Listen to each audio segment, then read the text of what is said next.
তি করে হোগাড়া মুচুর দিয়া দাঁড়াই গেল গা চেরাতে। তারপর একটাকে সামাল দিয়ে ছেড়ে দিলাম।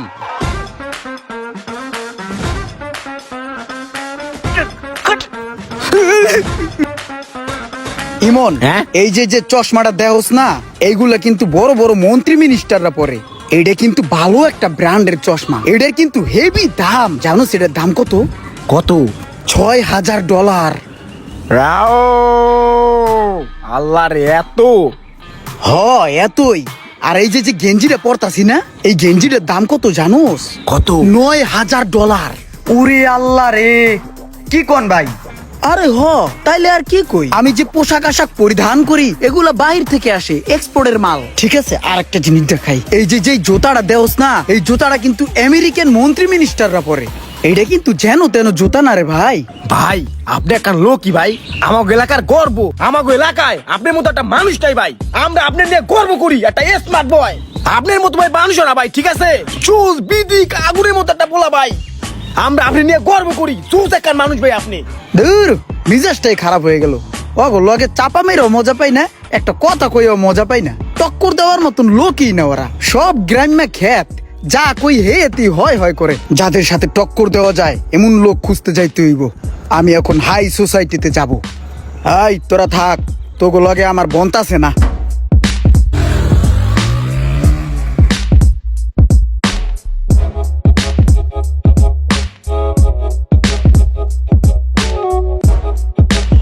এই যে ভাই, সোহাগ ভাই, সোহাগ ভাই, হ্যাঁ বাঙ্গি নাই, যাও যাও।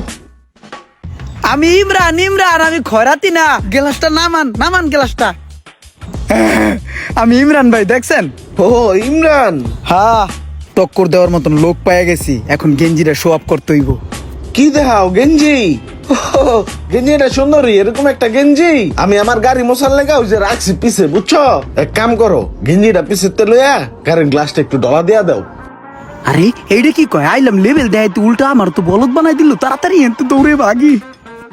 না, সোহাগের কাছে যাওয়াটা আমার ঠিক হয় নাই। ওর লেভেলটা আমার থেকেও হাই।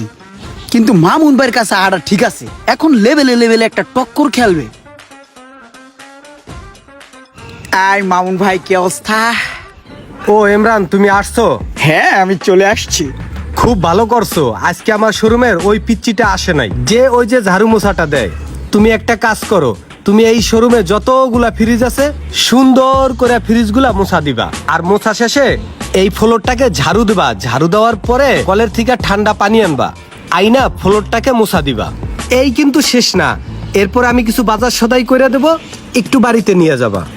ও হ্যাঁ, তুমি যখন আইছো আমাদের বাড়ির ওই বাথরুমের ছাদের লগে দেখলাম অনেক মাকড়সায় বাসা করছে। মাকড়সার বাসাগুলো আছে না, এগুলা সুন্দর করে পরিষ্কার করবা। তুমি টেনশন নিও না, তোমার পারিশ্রমিক আছে। আর ওই যে একটু কাজ করবো, কোমরটার একটু লাড়াচাড়া দিয়ে একটু পরিষ্কার করে গায়ে পড়বো। ভাই আমার একটু মোতায় ধরছে, আমি একটু আইতাছি।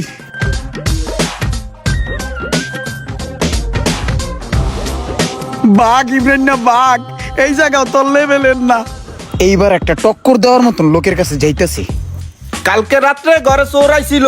যখন চোর আসছিল তখন একটাকে আমি ধরে ফেলছিলাম। তারপর শাহিনকে বলেছিলাম, শাহিন লটির পোলাকে ধরে ফেল। তারপর একটাকে সামাল দিয়ে ছেড়ে দিলাম।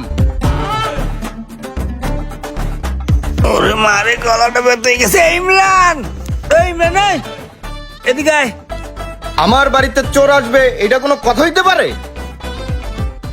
ও বন্ধু শাহিন, শাহিনের লগে সেই একটা টক্কর যাবে আমার। চোরটা দেখতে পুরো তোর মতোই আসছিল, তোর চেহারা আর চোরের চেহারা সেম। কালকে রাত্রে আলিম চাচার ঘরে একটা চোর আসছিল, আর চোরটা দেখতে পুরো ওর মতো আসছিল। ওর মতো আসছিল না রে চোরটা দেখতে, ঠিক এইভাবে চোরটারে সামাল দিছিল, বুঝছস? আরে ভাই কি বুঝলাম না, এতদিন পর তোর লগে দেখা হইলো, তুই আমার চোর কইতাছস? বুঝছস নাই? না। কালকে রাত্রে আলিম কাকার ঘরে চোর আসছিল, আর চোরটা দেখতে হুবহু তোর মতো। এই, কি কয়? আলিম কাকু চোরটারে ধরছে কেমনে জানোস? বললো, শাহিন ত্রিপুলাকে এইভাবে ধরে ফেল, এইভাবে ধরে, এইভাবে খটক খটক খটক, বুঝছস? হ্যাঁ হ্যাঁ বুঝি। তারপর আলিম চাচা আরেকটা চোরকে ধরে এইভাবে সামাল দিয়ে ফেল। আরে মা, এবার বুঝছস না? হ্যাঁ বুঝছি বুঝছস বুঝছস এই দাঁড়া দাঁড়া এই হাই সোসাইটিতে আমার ডাইল গলবে না, আমি তাড়াতাড়ি আমাদের গ্রামের চাচাতো ভাইয়ের কাছে যাই ডাইল গলাই গা। আমার হাই সোসাইটি লাগবো না, আমার গ্রামেই ভালো। এখানে চাপা মারলো কেউ বুঝতে পারে না, অনেক দাম পাই। এই যে ধরা খারাই রয়েছে কি কুমো করে বেড়া হাজার কালা যে এনে থাই দৌড়ে বাইতে যাওয়া নাগে গরু বানতে নি গিয়া। গরু না বানলে আব্বাই জম্মের গেলেন গাইলে। ও গরু কাম করবা না কি করবা? আজ করবা তোর ভাই তোমার খাওয়াইবে না? হাই সোসাইটি থেকে যেই অভিজ্ঞতা অর্জন করে আইছি সেই অভিজ্ঞতা গুলাকে চাপায় রূপান্তরিত করে ওদেরকে শুনাইয়া দিতে হইবি। কি অবস্থা? কই গেছিলেন? 2 দিন যাবত আপনাদের দেখলাম না যে। আরে বেটা গেছিলাম একটু হাই সোসাইটিতে বুঝছস, ওই যে সোহাগ করে মোড়াগাড়া করে একটা পোলা আছে না, ওই পোলাটায় হঠাৎ রাস্তায় দেখা। আমি একটা আগে গাড়ি চালাইতাম না সাদা করিয়া, ওটা তো চলে না ফালাই দিছি, সেই গাড়িটা দেখি ঠিকঠাক করে সোহাগে চালাইতেছে। আমার দেখতে কি তুই কি করবে ওই দিশে বিশে পায় নাই। গেট না খুললে জানালা দিয়ে ফালদা নেমে যেয়ে খাড়া রইছে। কয় ইমরান ভাই দেখে ভালো লাগলো, গাড়ির সামনে দিয়ে দৌড়ে গিয়ে গেটটা খুললে দিল। কইলো ইমরান ভাই কাম হিয়ার, আসেন ভিতরে আসেন।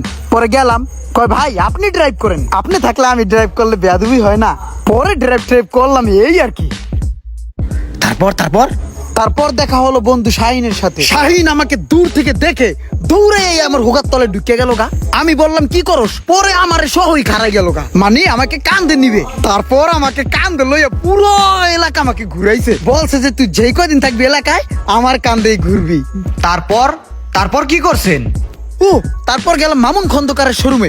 মামুন খন্দকার আমাকে দেখে সালাম দিয়ে আস্তেই করে হোগাড়া মুচুর দিয়ে দাঁড়াই গেল গা চেরাতে। বললো যে ইমরান ভাই আপনি আসছেন, বসেন, এই শোরুম সম্পূর্ণই আপনার, এই টাকা পয়সা ধন দৌলত সবকিছু আপনারই অবদান। আমি বললাম যে ছোট ভাই তুমি কইরা একটা খাও, চলে আসছি। ওরা গরিব কষ্ট করে খায়, যা যা সব নিয়ে যা, দিয়ে দিছি। রাও ভাই আপনার এলাকার গর্ব ভাই, আপনার দিলটা এত বড় ভাই, ঠিক আছে? আপনি একখান মানুষই ভাই আপনারে নিয়া সব সময় আমরা গর্ব করি। গর্ব করবি বেড়া, গর্ব ভালো লাগে। কি বুঝলেন আপনারা? কথায় বলে না, যেই বনে বাঘ নেই সেই বনে বিড়ালই বড় বাঘ। আপনাদের মতামত অবশ্যই কমেন্ট করে জানাবেন। আর হ্যাঁ, বনের বড় বড় বাঘদেরকে এই ভিডিওটি শেয়ার করতে অবশ্যই ভুলবেন না।